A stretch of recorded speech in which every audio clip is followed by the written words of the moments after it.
सबके सामने जाता, भिक्षा मांगता, कोई देता कोई नहीं देता। एक दिन उसी ट्रेन में एक सेठ बैठा हुआ था। भिक्षु को लगा कि ये तो बड़ा सेठ लग रहा है, सूट बूट पहने हुए, इससे भिक्षा मांगता हूं, कुछ ज्यादा मिलेगी। गया भिक्षु उसके पास, जाकर बोला, सेठ जी। सेठ ने कहा कि मैं भिक्षा दे दूंगा, लेकिन बदले में तुम क्या दो? भिक्षु बोला, जी मैं तो भिखारी हूं, मैं क्या दूंगा? मैं तो आपसे मांगने आया हूं, मैं क्या दे सकता हूं? सेठ बोला, जब किसी को कुछ दे नहीं सकते तो मांगने क्यों आए हो? जो किसी को कुछ दे नहीं सकता उसे मांगना भी नहीं चाहिए। जिस दिन देने लायक हो जाओगे उस दिन मांग लेना, उस दिन दूंगा तुम्हें। भिखारी चुपचाप देखता रहा। स्टेशन आया, सेठ उतर गया। भिखारी के दिल में यह बात उतर गई कि जब किसी को कुछ दे नहीं सकते तो मांग क्यों रहे। भिखारी ने सोचा, बात तो सही कह रहा, मैं किसी को देने लायक ही नहीं हूं तो मांगू क्यों? कुछ देने लायक होना चाहिए मैं।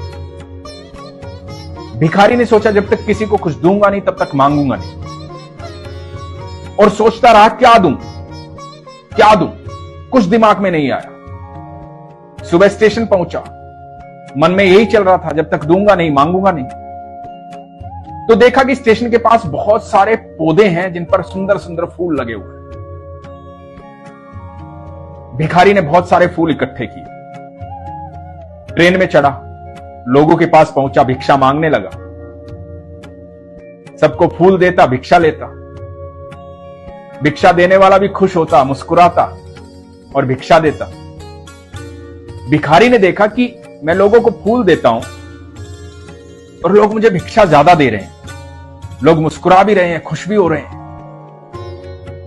ये तो उस सेठ ने सही बात कही थी, लेने के लिए देना पड़ता है। बड़ी अद्भुत बात थी।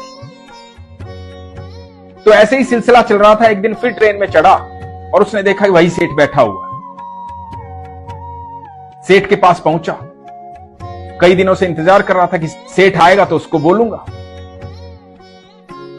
पहुंचा सेठ के पास, सेठ को बोला कि आज मेरे पास देने के लिए है, ये लीजिए फूल और मुझे भिक्षा दीजिए। सेठ ने मुस्कुराते हुए उसे कुछ पैसे दे दिए और सेठ ने कहा कि वाह, बहुत अच्छा काम किया तुमने, अब तुम भिखारी नहीं रहे हो, व्यापारी बन गए हो। भिखारी फिर सेठ की तरफ देखता रह गया। सेठ का स्टेशन आया, चला गया। भिखारी ट्रेन से उतरा, आसमान की तरफ देखा,